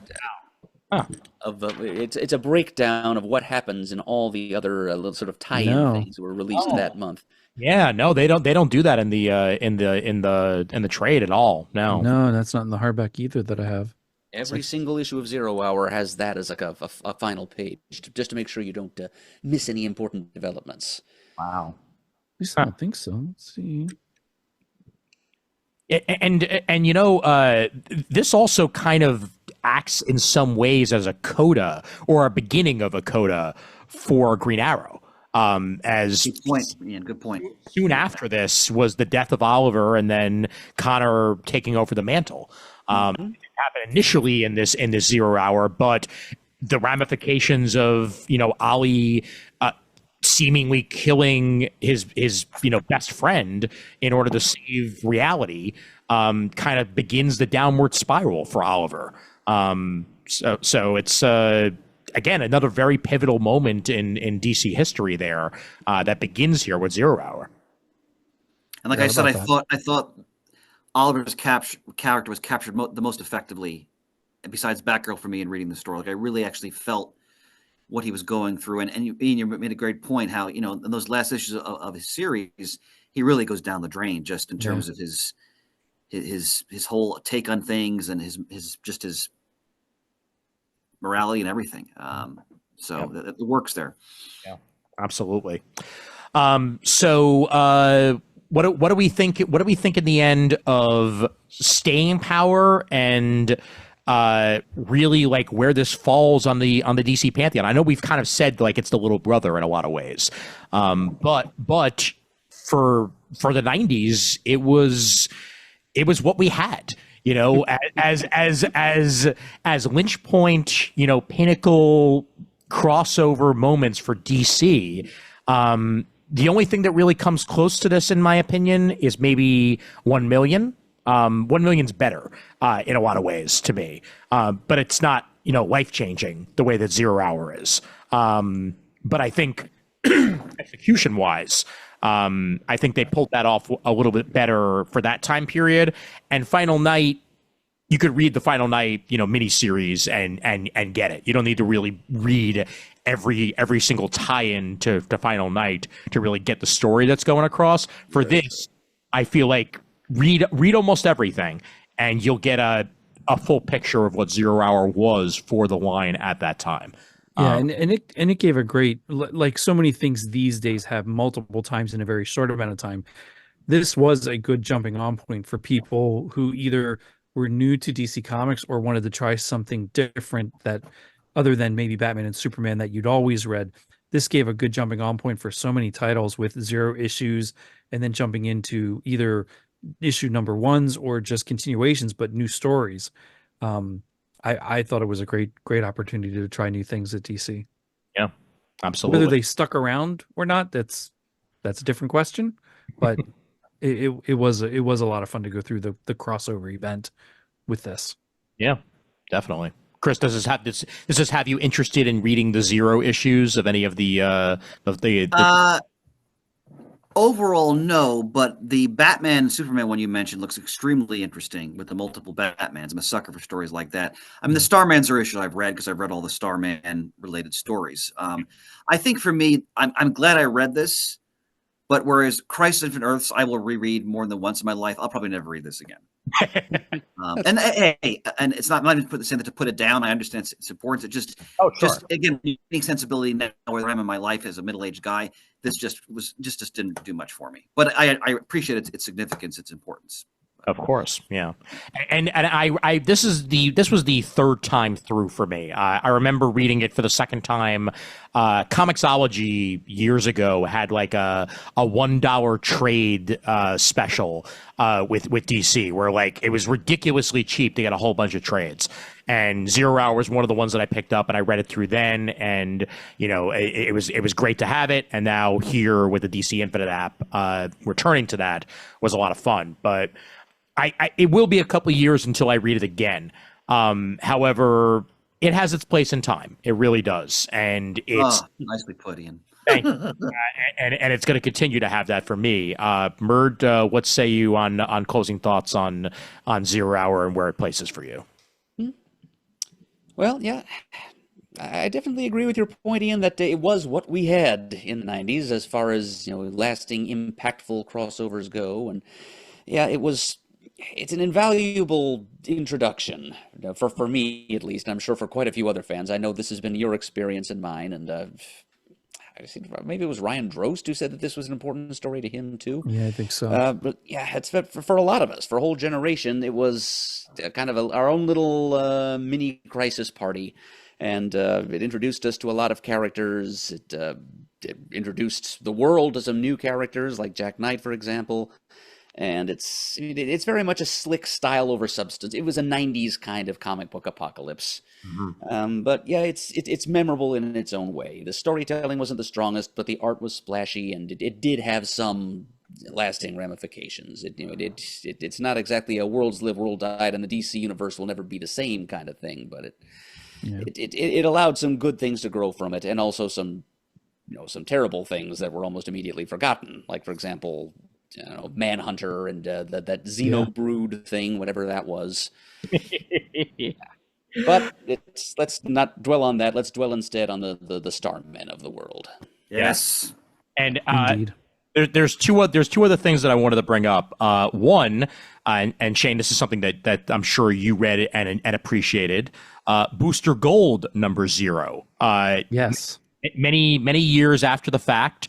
Excellent series. Yep. When Booster Gold had his own series that was being written by Jeff Katz and Jeff Johns, with artwork by Norm Rapman and Dan Jurgens to boot, they went back to 0 Hour. They had a Booster Gold #0 for that, which inserts this era of Booster into the 0 Hour era, and dealing with Parallax and everything that was going on there. I think they did a great job with that issue. Oh, I do too. It's fantastic. That whole Booster Gold series was just it was a lot of fun. Wonderfully written and drawn. I loved every issue of that. Yeah, it really great about that is that was not the first issue of that Booster Gold series. No, it wasn't. It was like the fifth or sixth. Right after the first arc. It was just right in the middle of a run, just the way those 0 issues in '94 were done. Yep.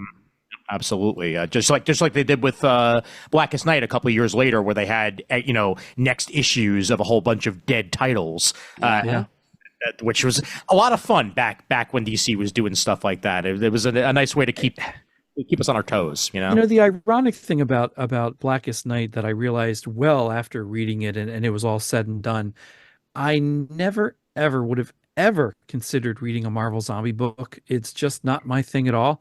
Yet that's what I read in DC's Blackest Night. It was all DC zombie books, and I'm like, that doesn't help my stance at all. I just nope. I'm never going to read Marvel zombies. What's that, Chris? You're too hard on yourself. Bane, have you read any deceased comics? I started to, and I just couldn't. I read the first couple of issues, and I'm like, no. Staying away from them will help your position much more than staying away from Blackest Night, because that is identifiably a different thing than Marvel Zombies. Yes. Yeah. 100%. Yeah. And it's a different type of horror, even for that matter, than what we had there, because, you know, the coming back from the dead, long, dead characters that had their minds but are also evil is a whole other situation than brains, you know? Oh, sure. And I get that that's kind of where the Marvel side went, but I just found it ironic in my own head one day, thinking about it years after I'd finished it, going, I really did read a lot of DC zombies. It was just in Blackest Night. Well, speaking of years later, one of the other things that I wanted to touch on this, this 0 hour retrospective is a special that just came out a little while ago. Was released back in August, and that is the 0 hour 30th anniversary special that DC released. Dan Jurgens and Ron Marz are the co-writers. With pencils by Jurgens, Porter, Jones, Grummett. I believe there's a couple of pages by Paul Pelletier in there as well. And it really tells a side story to 0 Hour in a really interesting way. The way that I was not expecting it to, which is a Kyle Rayner from much further along in his history. Still at a point where he's wearing, the crab mask and whatnot. So it's either when he went back to the crab mask or before he became Ion and all that stuff. But it's supposed to be more or less modern day continuity, from what I understand. There you go. Sort of, yeah. Yeah, I mean, sort of ish, yeah, definitely. But he winds up in an alternate timeline where nobody knows what the heck a Green Lantern is, but all these characters exist. And it's alternate timelines because all the bad stuff that happened in the 90s actually stuck. Batman's back was broken. Superman never came back from the dead. Wonder Woman had Wonder Woman things happen, and now Donna. They're not exactly specific on how she took over the mantle, but there's a walking Batgirl in this, and she's the main figurehead in a Gotham where Commissioner Grayson is in charge, and Supergirl's running around in a black and silver version of the Superman costume. But you also get characters like, Jack Knight existing in this reality. Connor Hawke is there. Connor Hawke is there. Yep. So it's a version that's pretty darn close to the DC universe, but not the DC universe that we know. And it's specifically not a world in the multiverse, especially after what's been happening in DC lately, where the multiverse is kind of closed off. But long story short, Kyle figures out that it's an alternate timeline, and that it was an alternate timeline created by a splinter of Parallax during 0 Hour, which was essentially Parallax's attempt to create the new reality. And the power's running out of power, and in the process, this reality is slowly dying. And, what are we going to do with that? So Kyle needs to make his way home with enough time to spare in order to get himself out of the situation. And I think it was an overall pretty well written, side story that paid a good deal of respect to 0 Hour, and told its own thing that you could easily skip or enjoy depending on your needs. And without saying what happens in the end, it does have the potential to have some ramifications if they choose to use them. Oh, definitely. Oh, yeah. Something things I was not considering. It was a fun read. I actually kind of because I read this a few weeks ago, and then read Zero Hour, of course. Now I want to go back and reread this to see how I think or feel about it with having just read Zero Hour. Yeah, because a lot of Zero Hour stuff's now fresher in my head, of course. Yeah, well, that especially, because a lot of the variants that you get in this are reminiscent of the variants that you get in Zero Hour. And it kind of tells you what Hal was aiming for with his quote unquote paradise, and guess what? It ain't no paradise. Yep, shows you just how full of crap he really was back then. Everybody gets what they want. Everybody wins. Yeah, Superman's dead. Batman's back is still broken, etc., etc. And where's the Metropolis you promised Alpha Centurion, huh? I mean, granted, there is a Batgirl here who can walk, and we get to see what Barbara Gordon looks like drawn by Kelly Jones, which is something I didn't think I'd ever get to see. Yeah. But yeah, this is not at all the paradise that we were promised. It's just Hal Jordan working the angles and coming up with something that suits him. And sure enough, Coast City exists, and it's the preeminent city on Earth in this reality. Yep. And Ian, I agree with you. This story was not told in the way I was expecting at all. It gave us. I was expecting a look at what kind of perfect world Parallax was planning to make. So no disappointment there. But the fact that it actually has connections and relevance to current continuity was kind of a surprise to me. I figured it would be just kind of walled off and just this little self-contained splinter of time left over from 1994. And in a way it is, but it's a present-day version of our friend Kyle Rayner, written by his co-creator Ron Marz, and even drawn for a little bit by Darryl Banks, his artist in the 90s, getting to go in there and just Kyle, the perpetual POV everyman that he's always been. I read his Ion maxi series last year, where we got to see things like the Tangent universe through his eyes, and now we get to see Hal Jordan's little nightmare universe through his eyes as well. Seeing him struggling through these strange yet familiar versions of his friends, none of whom know him from Adam. Yeah, and the involvement of the Fatal Five and Invisible Kid came as a little bit of a out of left field thing. Yeah, I guess that's to represent the involvement of the Legion and their importance. Yeah, and now after reading Zero Hour, that makes a lot more sense, and I feel the same way. It was there to represent the Legion in some way. Yeah. Yep, absolutely. Yeah, and just overall, this showed strengths that, Chris, you mentioned the writing and scripting of Zero Hour. If Dan Jurgens had a Ron Marz to co-script with him, right, a script doctor, oh, yes, I think that would have made loads of difference. Well, now I really want to pick up this book. I didn't pick up this book yet. I think it's worth picking up. Yeah. Okay. Since you read Zero Hour, I think it's worth a read. It is. Yeah. Especially with it fresh in your mind, this is going to be a nice coda to that. And as Mert said, modern day potential repercussions, especially with those last couple of pages that wind up being very important to Green Lantern books moving forward. Yep.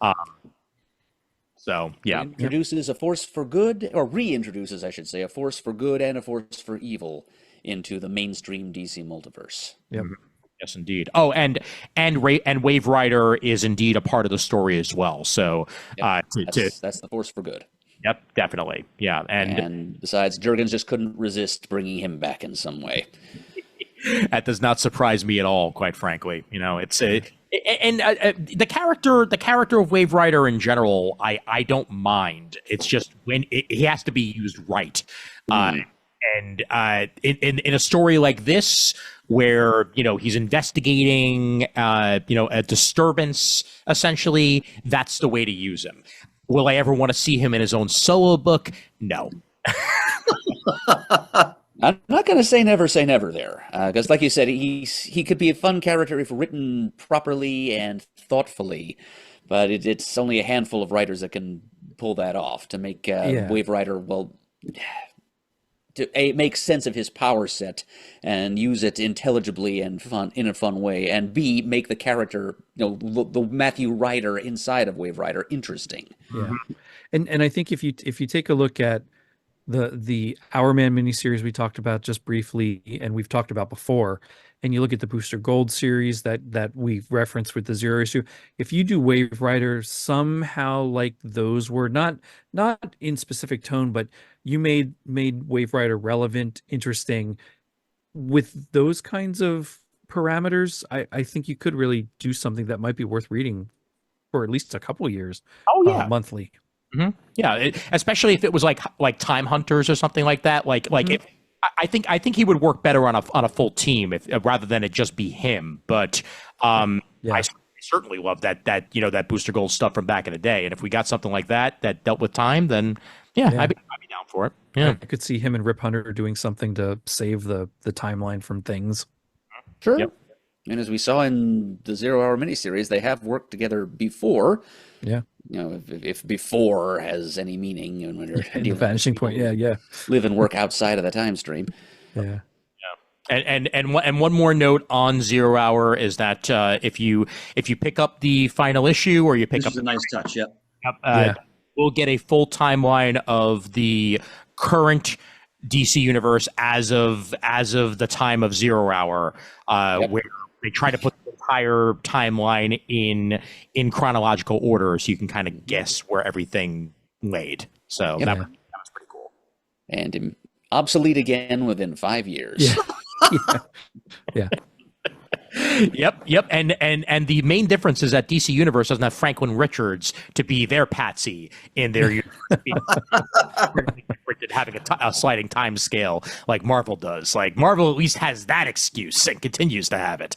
DC, what are you gonna do? So, gentlemen, this was a heck of a lot of fun. Yeah, it was. It's been something we've all been looking forward to and needing. Yeah. Indeed. Yep, absolutely.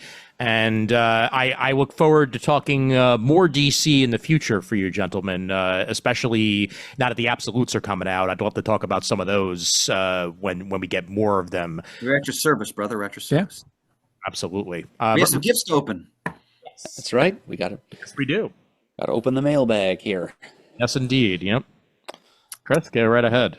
So just to give people some background, so the previous show some of us were on, we received a bunch of gifts for the holidays, and they came to that studio. We never got a chance to actually open them. So apologies to those people who sent gifts. Now we're going to rectify that right at this moment. Now, the first one came from a gentleman named Timothy Riffenberg, who sent a very kind note. Guys, after hearing your Nick Fury spotlight, that's a couple years back now, they seem like a good addition to your studio. Thanks for all the listening entertainment and making my yard work more tolerable and productive. Anytime we can make something as tedious as yard work productive, Timothy, we're honored. Now, he sent us, we already opened this, but he sent us, this is an awesome gift. He sent us a Murdough Legend series. So it is a, let me look at the description here. Hasbro Marvel Legends series Avengers 6-inch scale Murdough figure and 4 accessories. Yep. So he's got, the flames coming out, different arm poses. Like you can't. It's how can you go wrong? It's Murdough. What else? Does that one have different face plates? Let's see. There's 2 different expressions. Yes. Nice. There's lips pursed, and then he's scowling. So, Timothy, thanks so much for that.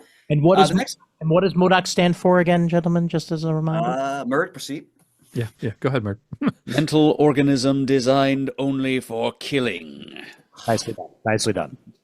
By the way, Murd, you've been in top form all night. It's been a master class. God, I needed that. Thank you, brother. Then we got a very kind note.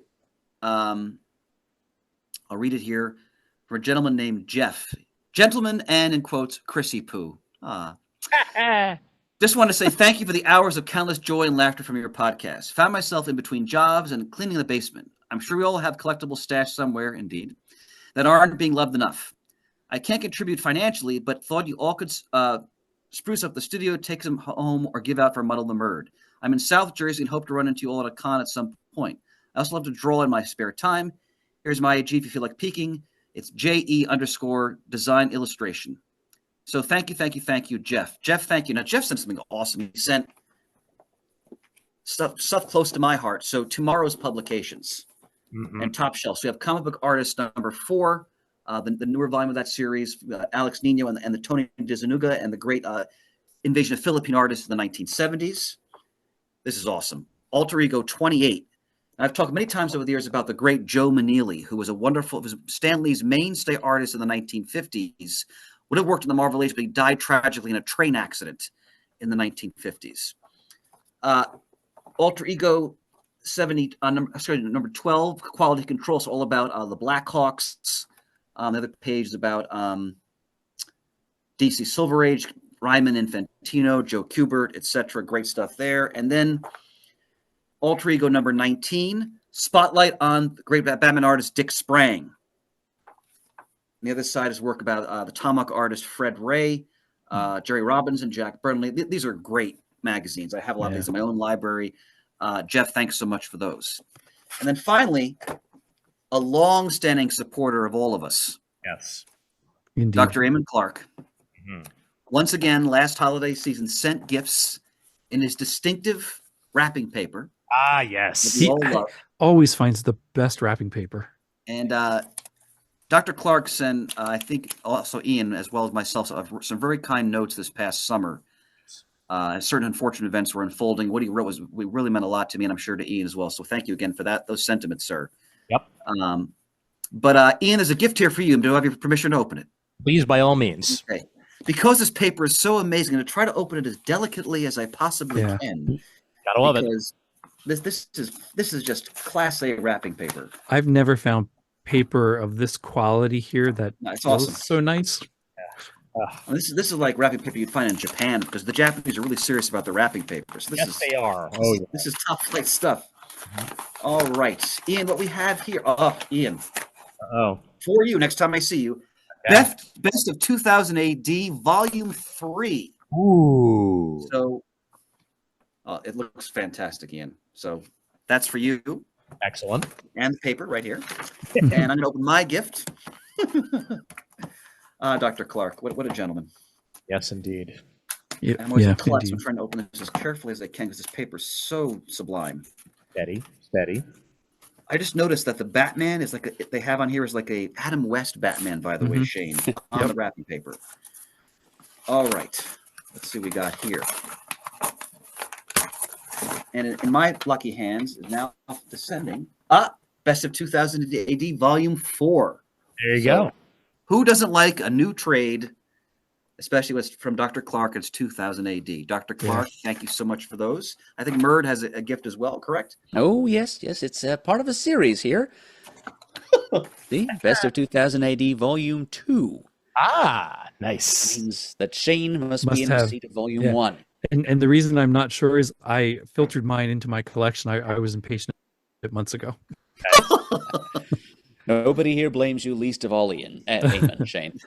And also, Dr. Clark sent along this card. It's a Judge Dredd art on the front with the words, "I hate Christmas." The message inside: festive greetings from the UK, and thanks for another year of quality podcasting. In the hopes of replacing some of the flood-damaged studio books, and to spoil the surprise, I proffer the first 4 volumes of a new Best of 2000 AD series. So there we go. Each of us has 1 volume. Yeah.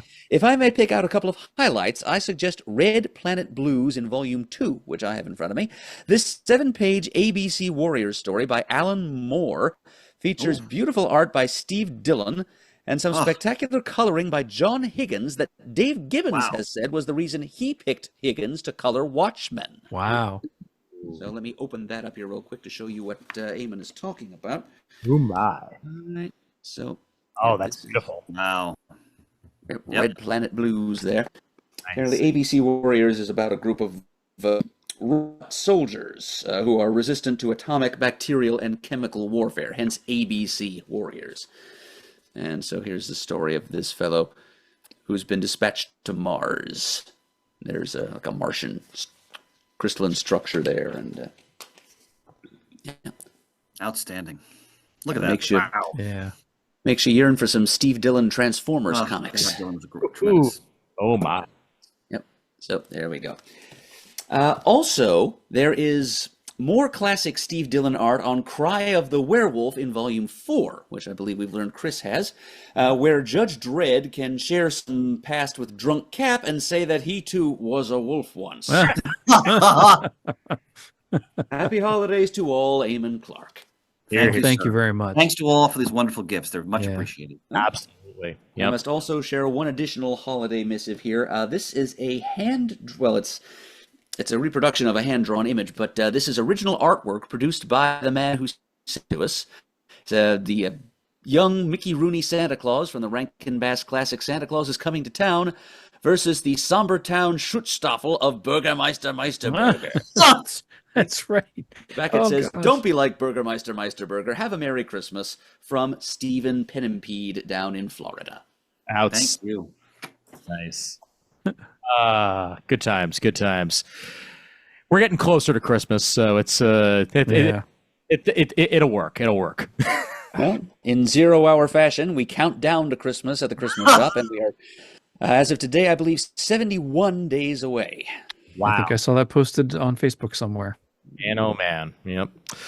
Well, gentlemen, this was to steal Chris's favorite phrase, a tonic for the spirit. Sure was. Indeed. Absolutely well worth it, and thank you, as always, for joining in on this one. A bolt of shot. Thanks for having us. An absolute joy.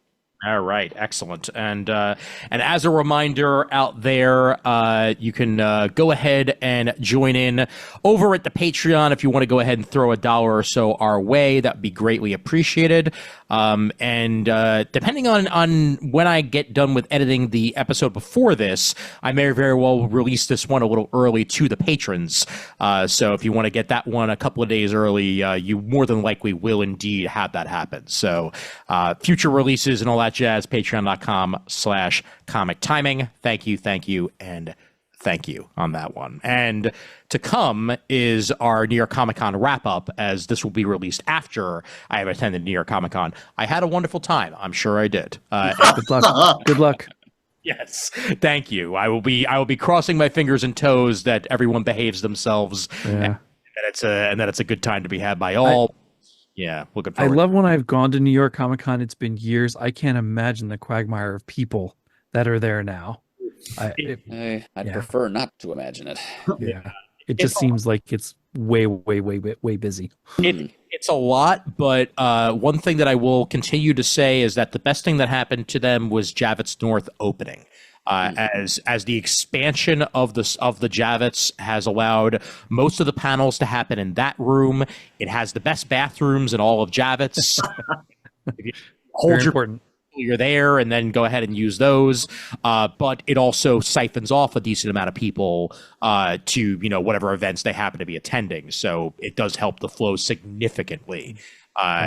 That has happened. But Jamal Igle is going to be on the floor. Comfort and Adam are going to be on the floor, and a bunch of other people I haven't seen in a long time. So it'll be good times. It'll be good times. Yeah. I'm sure. Oh yeah, definitely. And with that, some credits. Email address for Comic Timing is comictiming@gmail.com. Facebook.com/Comic Timing for all of our Facebook stuff. And also the Facebook group, the Comic Timing fan group, can be found there as well. Video versions of Comic Timing can be found over at youtube.com/Comic Timing. And go ahead and find us there as well. Sorry, youtube.com/Comic Timing Podcast to be specific. Or just search Comic Timing and it'll show up. We're Comic Timing Pod on Twitter. We are Comic Timing on Blue Sky, and we're Comic Timing Podcast on Instagram and Threads as well. And once again, thanks to these fine gentlemen for joining us. And as always, there's always time for comics unless time gets rewritten.